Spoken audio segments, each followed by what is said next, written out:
সন্ধ্যা ৬টার পরে কাজ শুরু করেছিলাম। ইফতারি করে মোটামুটি ৭টার দিকে কাজ শুরু করেছিলাম। রাত ২টা বাজতে বাজতে কাজটা কমপ্লিট করলাম।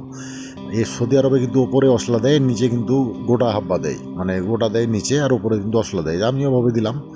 আসলে কাটিংগুলো কেটেছে, আর কাটিংগুলো কাটার পরে আর এই জায়গাতে আপনার কুরসির জায়গাটাতে আপনার ডেকোর টালি নিয়ে আসছে 60/30, তো এটাও করলাম। আসলে সৌদি আরবের কাজের ভিতরে কিন্তু এই জায়গাগুলো হচ্ছে কাটিংয়ের জায়গাগুলো হচ্ছে বেশি মানে খিদিবিদি জায়গা আর কি। আসলে কাটিং কুটিংগুলো দিয়েছি মোটামুটি ভালো করেই। আসলে কিছু করার নাই, এ দেশের কাজের যে ভাও, এভাবে আমাকে কাজ করতে হবে। অতিরিক্ত ভালো করা সম্ভব না, কারণ আমার সময়ের একটা মূল্য আছে, আর আমি অতিরিক্ত ভালো করতে গেলে মুদির আমাকে পয়সা দিবে না। আমি যতটুকু পেরেছি, যতটুকু সময়ের ভিতরে পেরেছি ভালো করার, ততটুকুই করেছি আর কি। আসলে এভাবে কাজগুলো করলাম আমি।